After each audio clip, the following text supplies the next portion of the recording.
Yo, welcome back, kembali lagi di channel Atoa Hayato.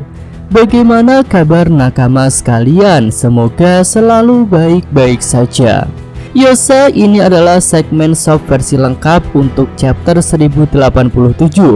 Di sini alur cerita untuk chapter depan sudah terlihat jelas.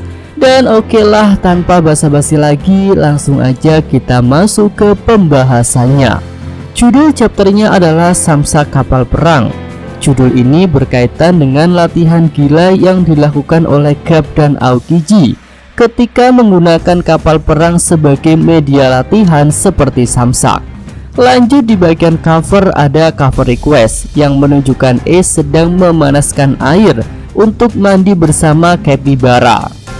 Oke, lanjut kita masuk ke bagian cerita. Di sini menunjukkan pangkalan Marin Jiwan.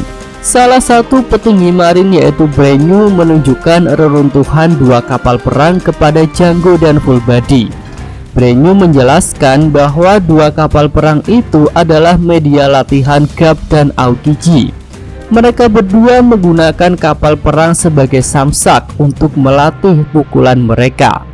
Bahkan lebih gilanya lagi, Garp dan Aokiji punya kesepakatan untuk tidak menggunakan haki atau kemampuan khusus lainnya ketika menghantam samsak kapal perang itu. Ya, berarti mereka murni menggunakan kekuatan fisik saja. Mantap sekali. Nah, selanjutnya kita beralih ke Pulau Hachinosu. Di sini Monkey D. Garp sudah bertarung melawan para komandan Titanic yang ada di markas Yonko Kurohige. Kita bisa melihat San Juan Wolf berada di lautan. Para pembocor meyakini bahwa makhluk super besar itu sudah dilemparkan oleh Garp menuju laut. Sebagai seorang pengguna Devil Fruit, Wolf tak berdaya di lautan. Dia merasa lemas. Para kroco bajak laut Kurohige pun berusaha untuk menolong San Juan Wolf.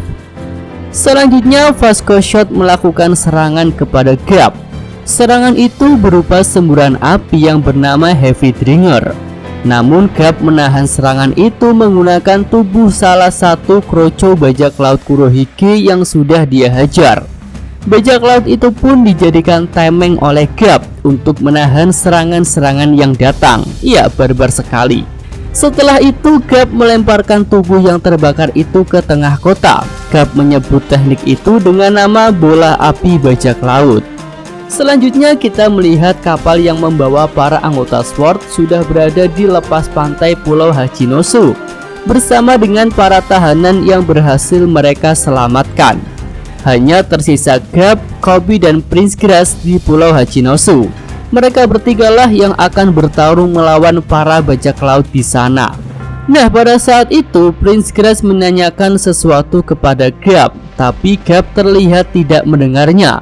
Yang Prince Grass tanyakan adalah, "Garp-san, apakah aku juga merupakan masa depan angkatan laut?" Ya, selanjutnya kita melihat Aokiji kembali bangkit dari lubang besar yang dibuat oleh Garp untuk menyerangnya. Melihat situasi semakin genting, Garp meminta Koby dan Prince Grass untuk pergi meninggalkan pulau, dan dirinya lah yang akan melawan semua bajak laut di sini. Tak lama kemudian, Koby melihat seorang wanita yang tertangkap oleh para bajak laut. Koby langsung berusaha menolongnya, tapi ternyata itu adalah jebakan dari Shiryu. Pengguna buah suke-suke yang baru itu langsung berusaha menyerang Koby dengan wujud yang tidak terlihat. Garp yang melihat hal itu tidak tinggal diam. Dia berusaha menolong Koby dan menerima serangan dari Shiryu. Adegan ini mirip seperti ketika Shirohige diserang oleh anaknya yaitu Squart di Marineford. Setelah itu Garp meraih Shiryu dan membantingnya ke tanah. Shiryu terlihat menderita luka-luka, namun dia malah tertawa karena merasa berhasil melukai Garp.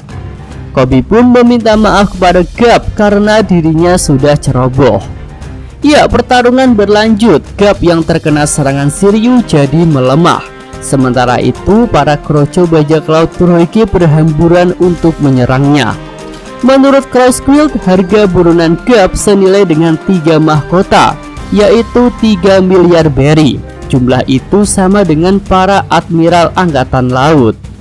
Nah, pada momen itu muncul adegan flashback Di sini menunjukkan momen bertemunya Garp dan Aokiji. Timelinenya belum terlihat jelas, tetapi Garp masih terlihat sangat muda. Saat itu Aokiji meminta Garp untuk menjadi gurunya, tapi Garp tidak mau. Dia menyuruh Aokiji untuk mencari instruktur yang lain. Namun Aokiji tidak mau, dia tetap menginginkan Garp menjadi gurunya. Aokiji pun meniru tingkah Garp yang meninju kapal perang. Lama-kelamaan pukulan Aokiji semakin kuat dan dia pun semakin dekat dengan Garp. Bahkan Garp sempat curhat kepada Aokiji tentang masalah keluarganya. Ya, scene kembali ke masa sekarang. Aokiji menggunakan teknik yang bernama Ice Glow untuk menyelimuti tangannya. Lalu dia dan Garp mengadu tinju. Adu tinju itu sangat kuat dan menimbulkan ledakan besar, disertai dengan kilatan petir hitam. Ya, pertarungan Garp dan Aokiji pun tidak diperlihatkan lagi. Scene beralih menuju lokasi Avalo Pizarro. Di sini manusia pulau itu membawa dua senjata besar, dan dengan kombinasi kemampuan manusia pulaunya, Pizarro merasa bisa menghancurkan kapal Garp yang sudah berada di lautan. Oke, kita sudah sampai di bagian akhir chapter. Di sini Garp tergeletak di tanah, tapi dia masih sadar dan belum ada konfirmasi jika Garp dinyatakan kalah. Di sisi lain, kita belum melihat keadaan Aokiji. Ada kemungkinan jika dia juga mengalami luka-luka ketika bentrok dengan Garp. Setelah itu Garp berbicara kepada Koby. Koby, jangan panik, keadilanlah yang akan menang. Oke, itu aja pembahasan untuk Soft versi lengkap ini ya. Jika ada tambahan, saran dan kritik, bisa Nakama sampaikan pada kolom komentar. Yosa, Mimin atau Hayato, terima kasih. Oke, cukup sekian video kali ini. Semoga nakama sekalian menyukainya. Terima kasih udah nonton. Jangan lupa kasih like dan subscribe channel Atowa Hayato. Yo!